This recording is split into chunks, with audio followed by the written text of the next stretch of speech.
Shalom, shalom, bien-aimés dans le Seigneur. Soyez bénis ce soir. Nous sommes dans la joie de nous retrouver encore une fois de plus ce vendredi 30 mai 2025. Jésus-Christ est bon, il est Seigneur. Nous voulons partager ce moment ensemble, bien-aimés, dans le cadre de la clé de la maison de David. Avant toute chose, nous voulons prier pour la gloire du Seigneur Jésus. Tendre Père, nous bénissons ton nom parce que tu es le Dieu Tout-Puissant. Merci pour ta présence au milieu de nous. La Bible déclare que là où 2 ou 3 sont réunis en ton nom, tu es au milieu d'eux. Manifeste-toi, Seigneur, au milieu de nous, Seigneur. Donne-nous encore la paix, donne-nous encore l'assurance du salut. Et assiste-nous du début jusqu'à la fin, Seigneur. Nous avons besoin de toi. Sans toi, notre vie est vouée à rien. Voilà pourquoi nous voulons encore que tu sois présent pendant ce moment. Toi qui nous as fait du bien durant toute la semaine. Laisse que ton sang puisse nous rendre invisibles aux yeux de l'ennemi et que ton esprit soit à l'œuvre en toutes choses. Du début à la fin, nous te disons merci Seigneur Jésus-Christ. Amen. Amen. Gloire à Jésus. Gloire à Jésus. Bien aimé, aujourd'hui, le Seigneur nous conduit pour parler de quelque chose de très banal pour certains, mais très important aux yeux du Seigneur. Le Seigneur nous a conduit dans le livre de 2 Samuel, chapitre 13, du premier verset jusqu'au verset 39. De quoi il s'agit dans cette partie, dans ce passage de la Bible? Le Seigneur nous parle ici, nous donne l'histoire des fils de David. Des fils de David. Quand je dis les fils de David, c'est parce que, vous allez voir dans le texte, il s'agit exclusivement des fils de David, des enfants que David a eus. David n'avait pas une seule femme, mais il avait plusieurs femmes. Ce qui fait qu'il a eu beaucoup d'enfants. Un de ses fils qui s'appelait Amnon, un jour, il s'est toujours, il voyait tous ses frères et tout, et il a toujours été attiré par une de ses demi-sœurs. Une de ses demi-sœurs qu'on appelait, une de ses demi-sœurs qu'on appelait Tamar. Tamar était l'enfant d'une autre femme, mais qui était donc, il était demi-sœur de Amnon. Alors, Amnon était tellement mouraché de sa demi-sœur que son désir, c'était seulement de sortir avec elle. Mais comment faire pour sortir avec elle? Parce qu'ils habitent tous le palais royal. Chaque famille des enfants de David donc, avait son appartement, sa maison, dans le palais royal, dans le domaine royal. Mais Amnon ne savait pas comment faire pour essayer d'attirer sa demi-sœur Tamar. On va appeler ici sa sœur. Et il a manigancé un plan. Entre-temps, Tamar était la petite sœur de Absalom, un autre fils de David, qui, nous le savons, il avait remplacé David quand David était parti, à part Salomon et tout ça. Il se fait qu'en fait, il a mijoté un plan. Il a fait dire à son père David, il lui a dit, papa, je ne me sens pas bien, mais je voudrais que ma soeur puisse me concocter un plat qui me plairait, mais je veux qu'elle le fasse elle-même, qu'elle me prépare un plat. Ça me fera vraiment plaisir. Et son père est allé voir Tamar, sa demi-sœur, sa sœur, pour lui dire que voilà, il y a ton frère qui ne se sent pas bien, mais il voudrait seulement que ce soit toi qui lui prépare un plat, et cela lui ferait réellement plaisir. Et Tamar, très naïvement, au-delà de tout soupçon, sans arrière-pensée, parce qu'il dit, voilà, c'est mon frère qui me demande de le préparer à manger. C'est comme dans la maison, si un de mes fils demande à ma fille, tu veux me préparer quelque chose à manger, tout ça, elle va le faire, si elle a la possibilité, elle peut le faire. Sans problème, sans arrière-pensée. Alors, ce que le roi lui a dit, Tamar s'est mis en œuvre, il a préparé les œufs, il a préparé la pâte, il a pétri la pâte et tout ça, et puis finalement, il a préparé ça, et avant de commencer à préparer dans la cuisine, dans la maison, dans la cuisine, alors Amnon va dire que non, je voudrais que tu le fasses seulement seul, qu'il n'y ait pas de gens qui viennent t'assister et tout ça, fais-le s'il te plaît pour moi. Et quand elle voulait le faire, elle disait non, je préfère que tu le fasses, que tout le monde sorte de la maison, que tu le fasses et que tu viennes me servir dans ma chambre. Jusque-là, Tamar n'avait aucune arrière-pensée. Et Tamar, effectivement, qu'est-ce qu'elle va faire? Elle va faire ce que son frère a demandé. Et quand elle a terminé de préparer le plat, le gâteau, elle va amener le gâteau à son frère Amnon qui était dans la chambre. Bien-aimés dans le Seigneur, nous sommes dans la Bible. Ce n'est pas une histoire qui est inventée, mais qui est racontée dans la Bible. C'est ainsi qu'une fois qu'ils étaient seuls, qu'est-ce qu'Amnon a fait? Il lui a dit carrément que je veux coucher avec toi. Il a dit, mais écoutez, tu es mon frère, ça ne peut pas se faire. Mais ça sera une grande désolation, un grand déshonneur pour moi. Qu'est-ce qu'on va dire de notre royaume? Qu'est-ce qu'on va dire? Qu'est-ce que les gens vont commencer à raconter? Est-ce que tu as bien réfléchi? Est-ce que je ne peux pas le faire? Et puis moi je suis vierge, et tout, et tout, et tout. Alors finalement, comme l'entente ne passait pas, Amnon l'a pris de force. Et il l'a violé. Et quand il a violé, quand il a terminé sa sale besogne, qu'est-ce qu'il a fait? Il lui a dit, allez, il a chassé, il dit, maintenant, il a appelé les gardes, venez, allez, prenez-la, foutez-moi là, cette femme dehors. Va-t'en, il a dit, va-t'en. Elle a carrément chassé. Alors, Tamar lui dira, mais avec tout ce que tu m'as fait, tu m'as déshonoré, et maintenant tu me chasses de telle façon comme si j'étais une intruse dans ta chambre, alors que tu m'as attiré par ta ruse, tout. Finalement, on l'a mis dehors. En Israël, bien aimé, quand les filles étaient encore vierges, elles portaient des robes multicolores. Donc on chassera Tamar de la maison, de l'appartement royal où était son frère, et elle se retrouvera dehors alors qu'elle était habillée avec cette robe-là. Elle a pris, je crois, un sac, elle a mis sur la tête, et elle a commencé à crier, elle a commencé à courir dans le palais royal en criant, tellement de rage, tellement de déshonneur, tellement qu'elle a humilié. Bien-aimée dans le Seigneur. La chose s'est faite, et s'est faite dans le palais royal. Évidemment, cela va susciter quoi? De la vengeance auprès de ses frères, auprès des frères de Tamar. Parce qu'elle dit, mais comment il a pu faire ça? Et c'est le grand frère Absalom qui, franchement, s'est enquis de l'affaire. Et l'affaire s'est répandue dans tout le palais royal. Même le roi David n'était pas du tout d'accord. Il était tellement fâché que finalement, on a essayé un peu d'étouffer l'affaire, parce que c'est une affaire qui s'est passée entre enfants de David. Bien-aimés dans le Seigneur, aujourd'hui, le Seigneur veut nous parler différemment. Et j'aimerais que vous puissiez vraiment faire attention et vraiment prêter l'oreille à ce qui se dira ici. Parce que le Seigneur a sûrement un message merveilleux pour quelqu'un ce soir. Alors, la Bible dit que Absalom ne dit rien. Il ne reprocha rien à Amnon. Il ne vint jamais le voir pour lui dire, mais mon frère, pourquoi tu as fait ça à ta soeur? Pourquoi tu as fait ça à ma demi-soeur? Il ne lui dira rien du tout. C'est comme si, en fait, l'affaire est passée et lui, le grand frère, n'a rien dit. Or, Absalom était en train de mijoter un plan pour se venger du déshonneur qu'on avait causé à sa sœur.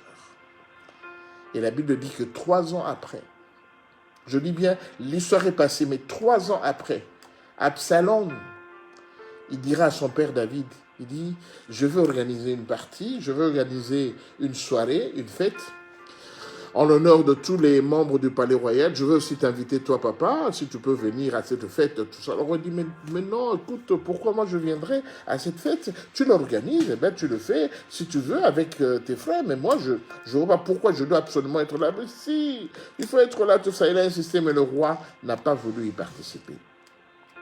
Alors, il dira maintenant au roi, il dit, dans ce cas, daigne dire à mes frères, mes demi-sœurs, Amon, ainsi qu'à tous ses frères, tout ça, qui viennent participer à la fête. D'abord, le roi dira, mais pourquoi tu veux absolument qu'ils viennent? Il dit, non, je veux qu'ils viennent, c'est une fête entre nous les enfants, on va s'amuser, on va s'égayer, et puis voilà, c'est comme, voilà, pour faire plaisir à mes frères.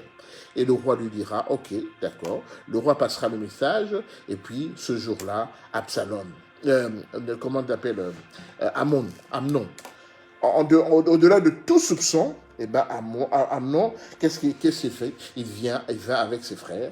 Ils ont commencé la fête. Ils ont commencé à manger, à boire, à danser, et tout.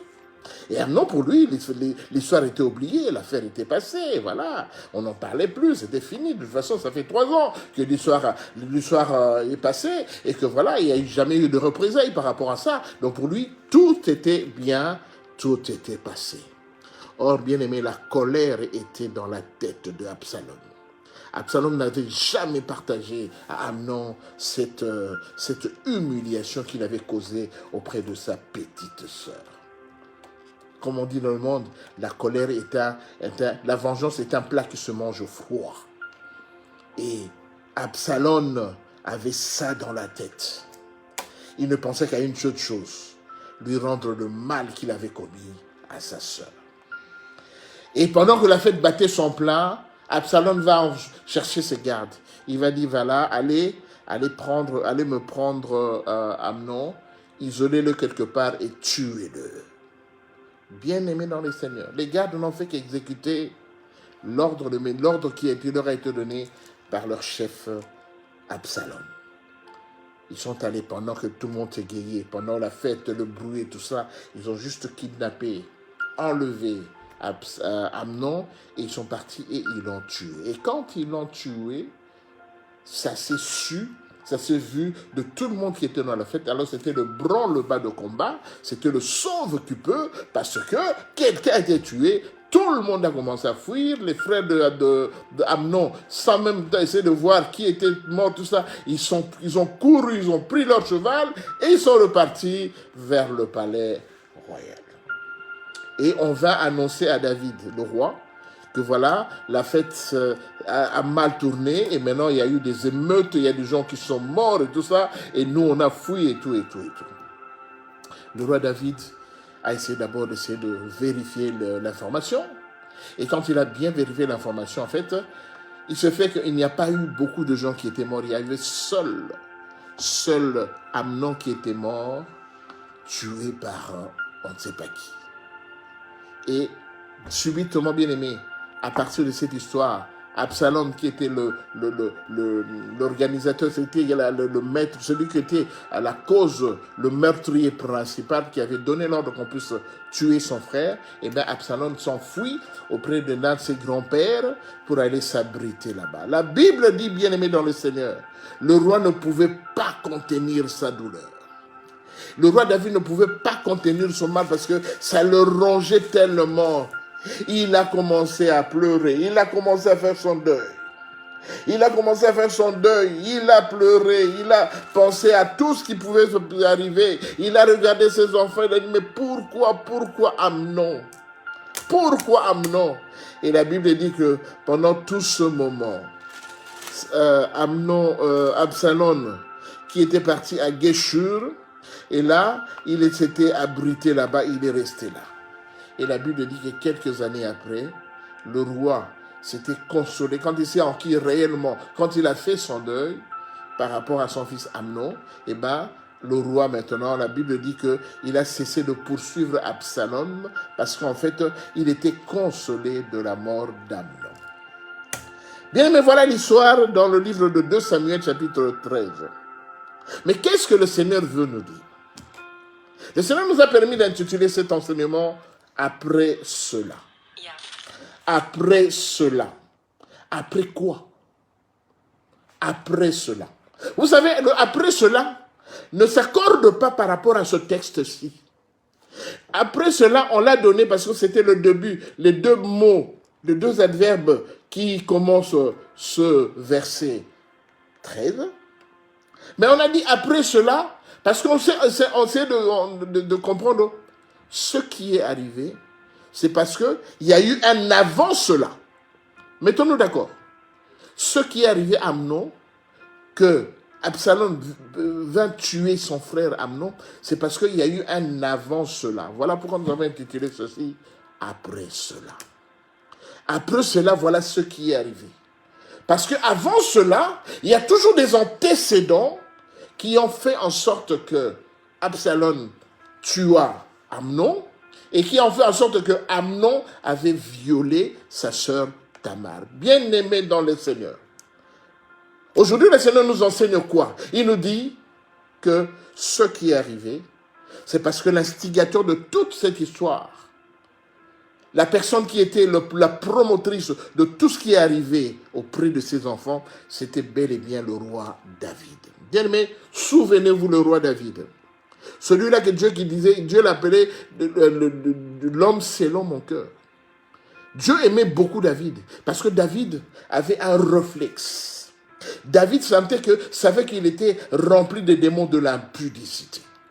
Et pour cela, David, chaque fois qu'il tombait en impudicité, il tombait en adultère, David, qu'est-ce qu'il faisait? Il prenait la peine de se repentir, de venir auprès du Seigneur.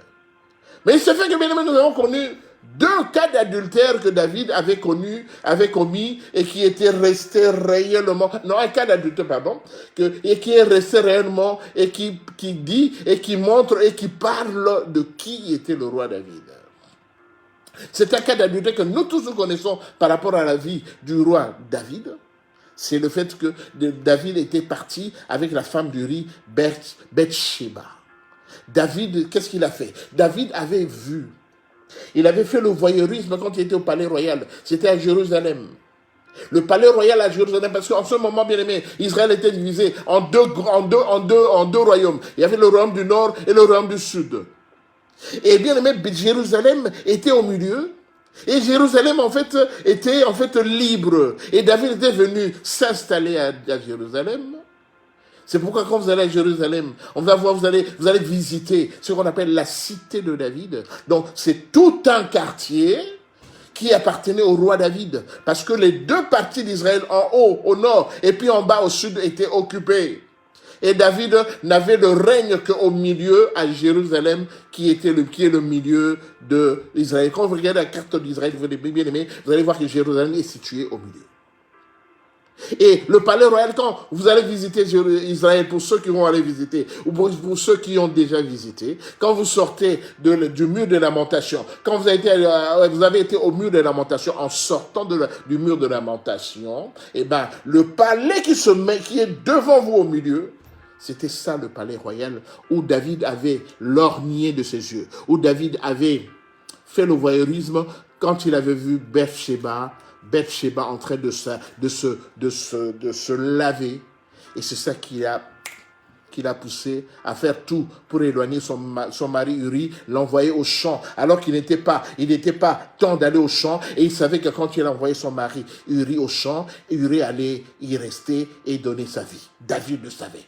Parce que tout cela, c'est parce qu'il était voué, il était convoité par la femme de Uri, Bathsheba, et il voulait absolument coucher avec elle.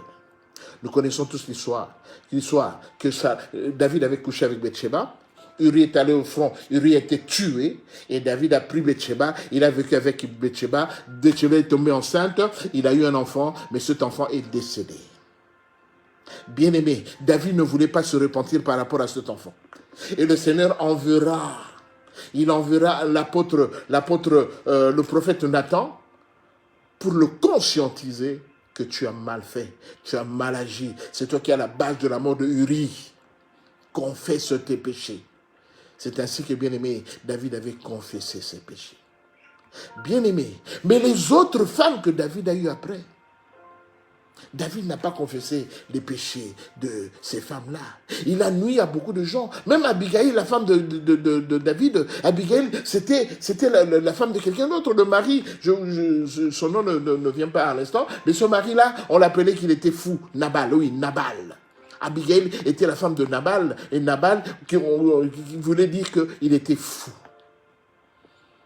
Mais David avait pris sa femme. Donc vous comprenez bien aimé que les péchés non confessés ont toujours une conséquence. Si les enfants de David se sont mis à s'entretuer, ils se sont mis à violer leurs sœurs, c'est parce que David n'avait pas confessé tous ses péchés. Alors le Seigneur nous enseigne quoi? Après cela, donc après tout ce que David a fait, après tout son règne, maintenant les conséquences des péchés de David étaient tombées sur ses enfants. David, certes, avait couché avec Bathsheba pendant qu'il avait envoyé son mari au front pour qu'il se fasse tuer. Le problème, c'est qu'il avait couché avec Bathsheba.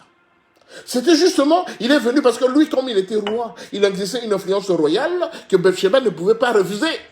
Parce qu'il était soumis à une autorité et qu'il ne pouvait pas résister, bien qu'elle savait qu'il était marié à Uri. Mais le problème, c'est que ce qui est arrivé auprès des enfants de David, c'était plus grave que ce que lui, il avait fait auprès de Bathsheba. Pourquoi plus grave? Parce que son propre fils a pris sa propre fille et il l'a violée. Mais il l'a violée où? Dans le palais royal, bien aimé dans le Seigneur.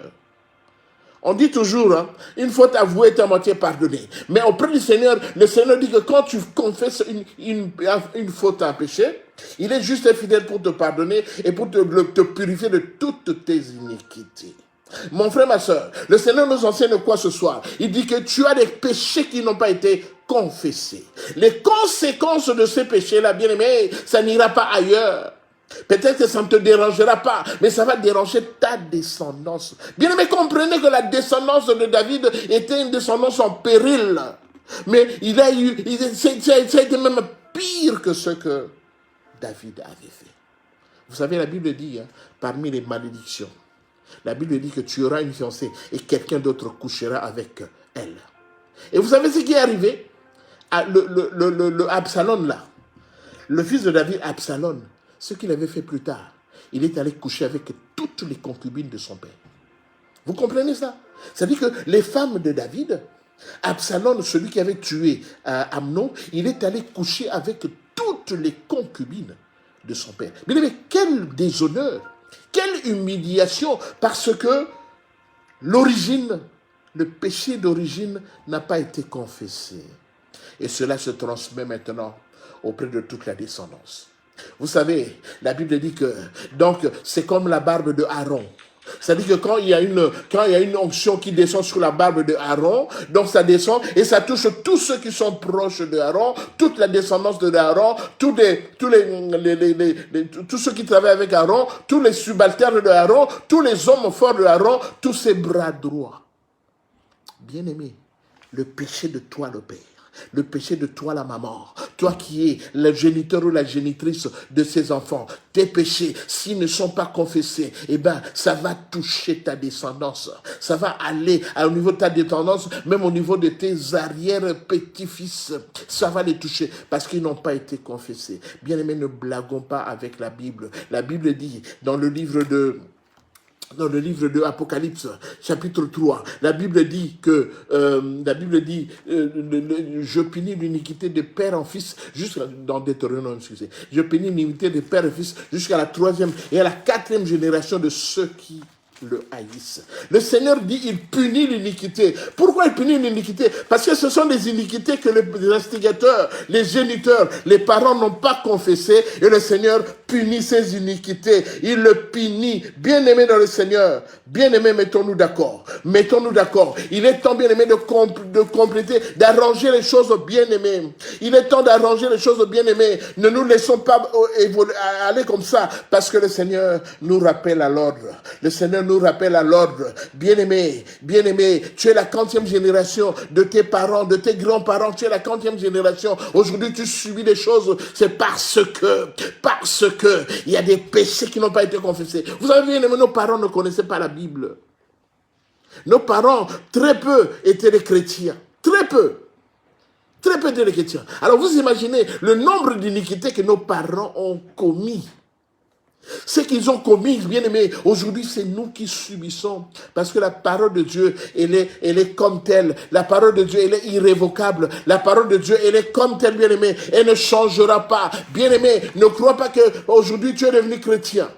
Aujourd'hui, tu pries le Seigneur fortement. Aujourd'hui, tu dois donner ta vie au Seigneur. Le Seigneur est là pour t'écouter. Mais ne crois pas que ce Dieu-là, il va te donner tout, tout comme ça, sur un plateau. Bien-aimé, la parole de Dieu, elle est là, elle est unique. Bien-aimé, la parole de Dieu ne revient pas auprès de lui sans avoir accompli ses effets. Sans avoir accompli ses effets, bien-aimé, la parole de Dieu, elle va rester, elle y restera tout le temps. Il est également écrit, bien-aimé, dans la Bible que quiconque invoquera le nom de Jésus sera sauvé. Bien-aimé, aujourd'hui, s'il y a eu l'iniquité dans la vie de David, c'est parce que David avait oublié. avait refusé ou n'avait pas voulu confesser un péché. Même le problème de Bathsheba. Lui-même, il n'allait pas confesser. Bien qu'il était rentré en prière, mais il n'allait pas confesser. C'est jusqu'à ce que le prophète Nathan soit venu lui faire comprendre que, voilà, cette personne-là qui fait du mal à son voisin, c'est toi. Toi qui as beaucoup et tu veux seulement prendre le peu que l'autre a. Tu as beaucoup de femmes, tu as beaucoup de concubines, mais pourquoi tu veux seulement aller auprès de Bathsheba, la femme de Uri? Bien-aimé, le Seigneur est bon. Et il est également dit, bien-aimé, dans le livre de Jacques, chapitre 5, verset 16, il est écrit, confessez donc vos péchés les uns aux autres et priez les uns pour les autres afin que vous soyez guéris. La prière fervente du juste a une grande efficacité.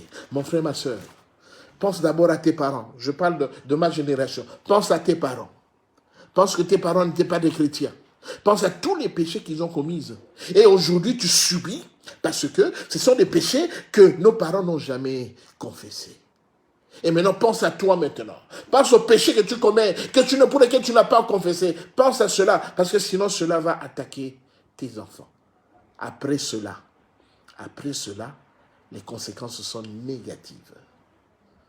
Le Seigneur aujourd'hui voulait seulement parler à une personne qui veut bien se revoir, qui veut bien faire un examen de conscience pour se rendre compte que après cela est à l'origine de beaucoup de difficultés. Après cela est à l'origine de beaucoup de choses qui nous échappent. Parce qu'après cela, il y a beaucoup de choses qu'il faut faire. Il y a beaucoup de prières, de confession qu'il faudra faire. Mais nous ne le faisons pas alors que nous sommes les chrétiens. Nous sommes appelés maintenant à chercher notre salut. Nous cherchons notre salut. Nous ne voulons pas tomber n'importe où.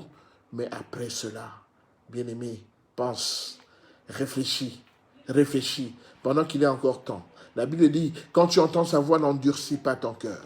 Jésus-Christ, il t'aime. N'endurcis pas ton cœur.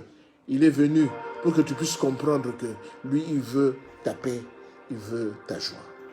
Après cela, bien-aimé, cela existe. Après cela, pense à ça. Pense à ça, s'il te plaît. Je t'en conjure, pense à ça. Tu peux être un grand prédicateur, un grand serviteur de Dieu. Tu peux être un grand bishop. Mais sache qu'après cela existe. Et cela est à l'origine de beaucoup de conséquences négatives dans nos vies. Pas seulement dans notre vie, mais dans la vie de nos enfants et de nos arrière-enfants. Bien-aimés, pensez à cela. Que le Seigneur vous bénisse. On est arrivé à la fin de notre enseignement de ce soir. Que quelqu'un, pendant ce week-end, qu'il réfléchisse à l'après cela. Parce que cela existe. Soyez bénis, bien-aimés. On se revoit le lundi à partir de 8h30 pour notre live de tous les débuts de semaine. Shalom à tout le monde. Shalom, shalom.